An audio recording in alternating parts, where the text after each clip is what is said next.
Assalamualaikum warahmatullahi wabarakatuh. Perkenalkan, nama saya Asrian Syah Ramadan, nomor induk mahasiswa B10022201045 dari Prodi Manajemen kelas A sore. Di sini saya akan menyelesaikan tugas ujian akhir semester saya dalam makul pengantar akuntansi dengan eh, membukukan laporan keuangan dari soal-soal ini berdasarkan transaksi-transaksinya menggunakan metode perhitungan periodik dan perpetual. Sebelumnya, saya akan menjelaskan apa itu metode perhitungan pencatatan perpetual dan periodik. Yang pertama, metode pencatatan perpetual. Metode pencatatan perpetual merupakan metode di mana pencatatan dilakukan setiap waktu secara terus-menerus berdasarkan transaksi pemasukan dan pengeluaran persediaan barang serta retur atas pembelian barang yang dilakukan oleh sebuah perusahaan. Metode pencatatan perpetual disebut juga sebagai metode buku, yaitu di mana setiap persediaan barang masuk dan keluar selalu dicatat dalam pembukuan.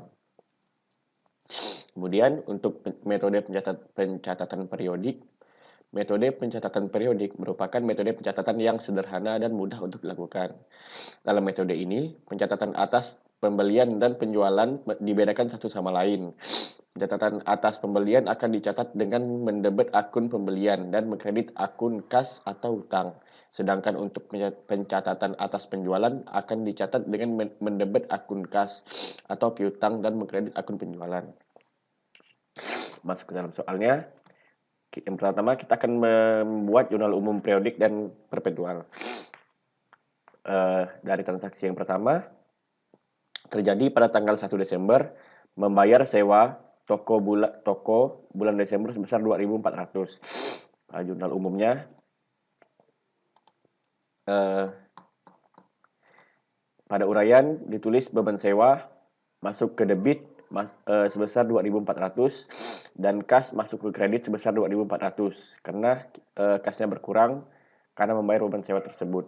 Untuk penulisannya, apabila terjadi transaksi pada debit, maka tulisannya lebih tepi ke kiri pada kolom.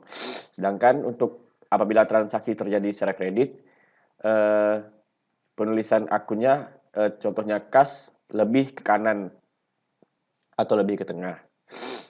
Transaksi selanjutnya pada tanggal 3 Desember membeli 50 lusin kain batik dari Juragan Batik Erlangga dengan termin kredit 2/10 N/30 freight on board atau FOB shipping point sebesar 21.600. Pada jurnal ditulis pembelian masuk ke debit sebesar 21.600, utang dagang masuk ke kredit sebesar 21.600. Dan semua transaksi yang terjadi pada bulan Desember, semuanya akan didata masuk ke dalam jurnal umum. Begitu juga pada jurnal umum perpetual, sama dalam pencatatannya seperti jurnal umum periodik. Selanjutnya, untuk neraca ini merupakan neraca saldo sebelum penyesuaian pada 31 Desember 2020. Dalam penulisan atau pencatatan neraca ini, data dari berbagai transaksi secara debit ditotalkan dan transaksi secara kredit ditotalkan akan harus menghasilkan hasil akhir atau total yang balance. Seperti contohnya neraca ini secara periodik menghasilkan hasil akhir sebesar 1.461.762, juga kreditnya sebesar 1.461.762, yang artinya ini balance, dan jika balance berarti pendataan ini dilakukan dengan benar, tidak memiliki kesalahan dalam menginput datanya. Begitu juga cara dalam menuliskan neraca saldo penyesuaian perpetual. Hasil akhirnya harus balance, maka pencatatan tersebut tidak memiliki kesalahan dalam menginput datanya. Selanjutnya untuk ini penyesuaian perpetualnya. Kemudian soalnya yang pertama hasil perhitungan fisik persediaan di toko menunjukkan bahwa nilai persediaan akhir tanggal 31 Desember sebesar 196.238. Selisih persediaan disesuaikan dengan akun harga pokok penjualan. Dan ini jurnal penyesuaian perpetualnya. Sama seperti jurnal yang sebelumnya, dituliskan pada uraian beban pokok penjualan secara terjadi transaksi secara kredit sebesar 12.000 dan persediaan barangnya secara masuk ke kredit sebesar 12.000. Dan penulisan untuk kreditnya lebih maju dibandingkan penulisan untuk transaksi debitnya. Berikut seterusnya sampai semua transaksi terdata, dan di sampingnya merupakan daftar saldo perpetual per 1 Desember 2020. Daftar saldo ini penulisannya transaksi debit dan kredit semuanya didata dan dijumlahkan, yang dimana hasil dari transaksi debit dan kredit harus balance. Begitu juga dengan penyesuaian periodiknya, sama cara mengerjakannya. Juga dalam mendata daftar saldonya sama seperti sebelumnya.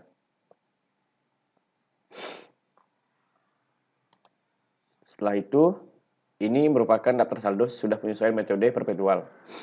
Sudah penyesuaian dengan menggunakan metode perpetual.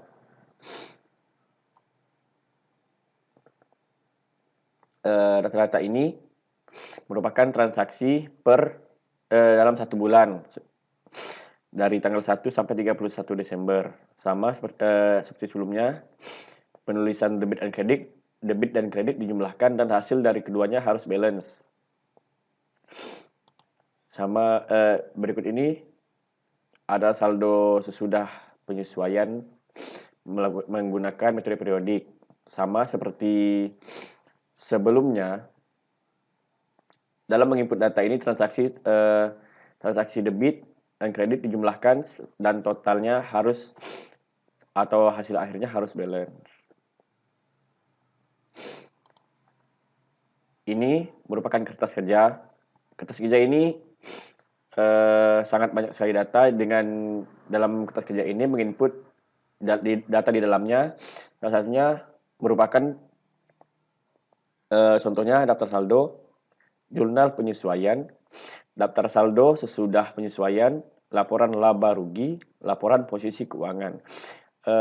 Tujuan dari pembuatan kertas kerja perpetual ini yaitu untuk mendapatkan laba bersih. Data-data ini didapat dari akun-akun sebelumnya seperti jurnal umum, neraca saldo, dan buku besar. Sama juga halnya dengan pembuatan kertas kerja secara metode pencatatan periodik. Juga tujuan pembuatannya untuk mengetahui laba bersih dari transaksi yang dilakukan oleh perusahaan tersebut dari tanggal 1 hingga 31 Desember. Data yang diinput merupakan data dari daftar saldo sebelum penyesuaian, jurnal penyesuaian, daftar saldo sesudah penyesuaian, laporan laba rugi, dan laporan posisi keuangan. Selanjutnya, laporan keuangan. Ini merupakan laporan keuangan dalam 1 bulan untuk tahun yang berakhir di tanggal 31 Desember tahun 2020. Contohnya misalnya ada pada pendapatan, penjualan terjadi pada bulan tersebut sebanyak 1.154.150 dan dikurangi dari retur sebesar Rp32.600 dan diskon penjualan Rp20.200 dan penjualan ini dikurangi dengan 53.800, penjualan bersihnya sebesar Rp1.100.350 dan kemudian dikurangi oleh beban pokok penjualan sebesar Rp577.000 Rp577.050, dapatlah laba brutonya sebesar Rp523.300. Kemudian ini merupakan data-data dari akun atau transaksi atau keuangan dari beban usaha dari perusahaan tersebut. Yang dimana pada transaksi ini ditambahkan dan dikurangi secara kreditnya. Kemudian dapatlah total beban usahanya sebesar Rp315.395. Kemudian hasil dari laba bruto tersebut dikurangi dari total beban usaha sebesar Rp315.395. Dapatlah laba bersih dari perusahaan tersebut sebesar Rp207.905. Ini berikutnya merupakan laporan perubahan ekuitas dari PT Waserba untuk tahun yang berakhir pada 31 Desember 2013. Yang dimana saldo awalnya modal saham sebesar Rp50.000, saldo laba sebesar Rp135.100, dan total dari ekuitasnya sebesar Rp185.100, didapat dari penambahan modal saham dan saldo laba. Dan ini ditambahkan laba bersih sebesar Rp207.905. Saldo labanya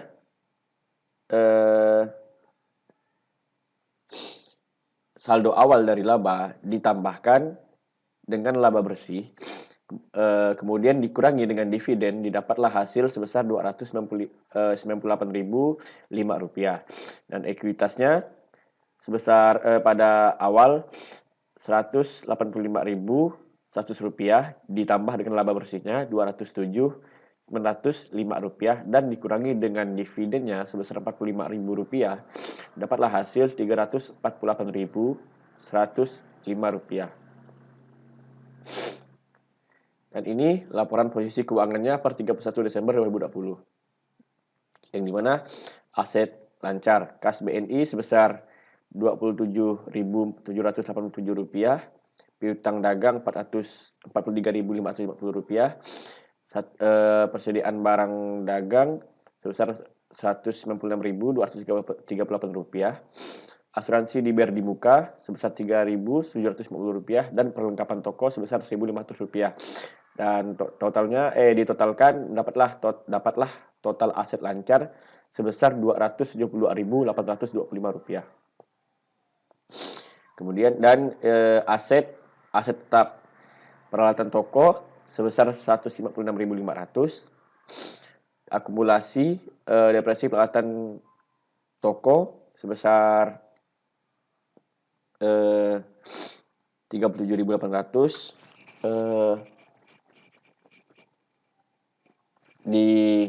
Dan peralatan kantornya sebesar Rp60.000. Akumulasi depresiasi peralatan kantor sebesar Rp35.000, dan semua ini dijumlahkan, dapatlah total aset tetapnya sebesar Rp143.700. Total asetnya ditambahkan dari hasil akhir total aset lancar dan hasil akhir dari total aset tetap. Dapatlah total asetnya sebesar Rp416.525. Untuk labilitas lancar, utang dagang sebesar Rp23.200, utang gaji sebesar Rp2.000, beban yang masih harus dibayar Rp1.820, utang bunga Rp1.500, utang bank Rp20.000, dan total dan dijumlahkan keseluruhannya dapatlah total liabilitas lancar sebesar Rp48.520. Dan liabilitas jangka panjang, utang bank sebesar Rp20.000. Di ekuitas, modal saham sebesar Rp50.000, saldo laba sebesar Rp258.005, dan dijumlahkan total ekuitasnya sebesar Rp348.005. Kemudian ketiga hasil akhir ini dijumlahkan dapatlah total liabilitas dan ekuitasnya sebesar Rp416.525. Selanjutnya, jurnal penutup. Jurnal penutup ini merupakan catatan keuangan di akhir 1 bulan kinerja perusahaan. Sama seperti jurnal pada biasanya, transaksi secara debit akan dijumlahkan dan secara kredit akan dijumlahkan dan mendapatkan hasil yang balance. Selanjutnya, ini merupakan saldo penutup atau saldo akhir, di mana transaksi secara debit dijumlahkan dan kredit dijumlahkan keseluruhannya, dapatlah hasil akhir yang balance. Contohnya seperti ini, hasil akhirnya balance sebesar Rp489.325 dan kreditnya juga Rp489.325. Selanjutnya, untuk buku besar ini didapat dari data saldo bulan lalu secara perpetual dan periodik.